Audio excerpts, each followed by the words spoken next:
সবাই ready? Ready আছে।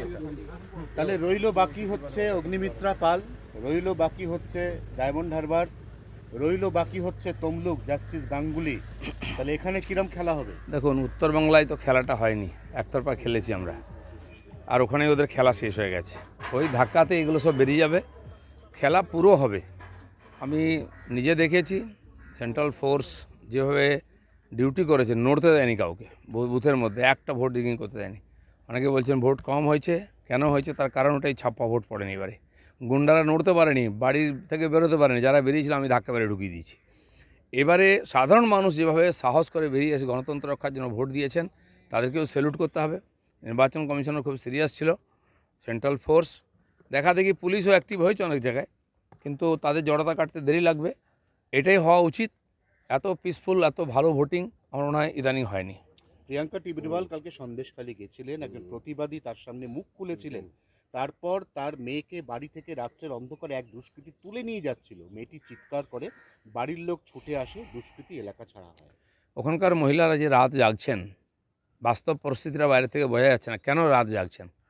মহিলারাও সুরক্ষিত নন, পুরুষরাও সুরক্ষিত নন। পুরুষদেরকে পুলিশ দিয়ে ভয় দেখানো হচ্ছে, বাড়ি ছাড়া করা হচ্ছে, মহিলাদেরকে তুলে নিয়ে যাওয়া হচ্ছে বা তার উপরে অত্যাচার হচ্ছে।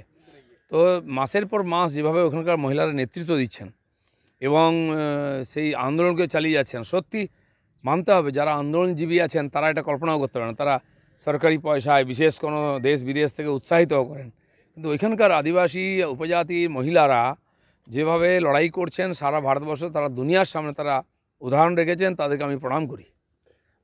প্রসঙ্গে বলি, সিভিক ভলেন্টিয়ারের স্ত্রীকেও, সিভিক ভলেন্টিয়ারদের দেখা যেত যে তৃণমূলের হয়ে কাজ করছে, বিভিন্ন অভিযোগ একসময় এসছিল, সেই সিভিক ভলেন্টিয়ারের স্ত্রীকেও তুলে নিয়ে গিয়েছিল তাহানি।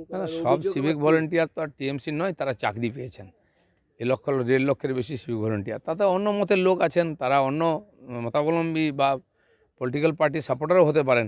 কিন্তু যাই হোক, একজন মহিলা, একজন নাগরিক, তার সুরক্ষা থাকবে না, তার সঙ্গে এরকম ব্যবহার করা হবে। তারপরে মমতা ব্যানার্জি বড় বড় কথা বলবেন, তারপরে অভিষেক ব্যানার্জি বড় বড় কথা বলবেন, ভিডিও বার করবেন পয়সা দিয়ে।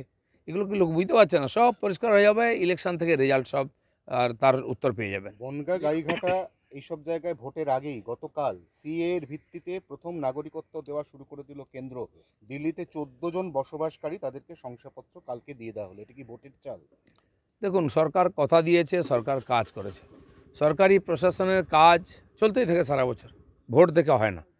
তা সেই জন্য যে বিল এসেছে, তারপরে রুল পাস হয়েছে, তার প্রসেস শুরু হয়ে গেছে। আমার তো মনে হয় যারা পেয়েছেন পাকিস্তান থেকে আসা, যারা উদ্বাস্তু, তারা পেয়েছেন।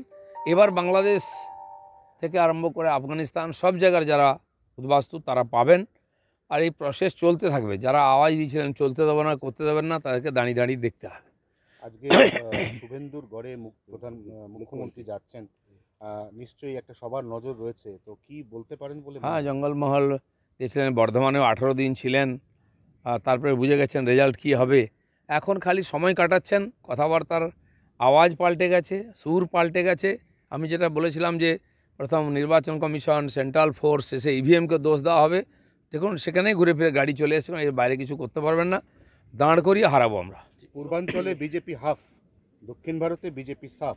জয়রাম রমেশের এই কথার পরই কালকে মুখ্যমন্ত্রী বলেছেন যে ইন্ডিয়া জোট সরকার করলে আমরা বাইরে থেকে সাপোর্ট দেবো। কোনো ভিতরে যেতেই পারবেন না, কারণ কেউ ডাকবে না, এমন জায়গায় পৌঁছে দেবো ওদেরকে, না কোনো রোলই থাকবে না সারা ভারতবর্ষে। গতবারে তবু তো ছিল, এবারে টিএমসিকে কেউ ডাকবে না, এমন সংখ্যা তারা পাবে। জয়রাম রমেশ কোথায় আছেন? তাদের নেতা রাহুল গান্ধী কোথায় আছেন? সব এক্স হয়ে গেছেন, এখন রিটায়ার্ড, সব রিজেক্ট, খালি রেজাল্ট হতে বাকি আছে। 2016 সালে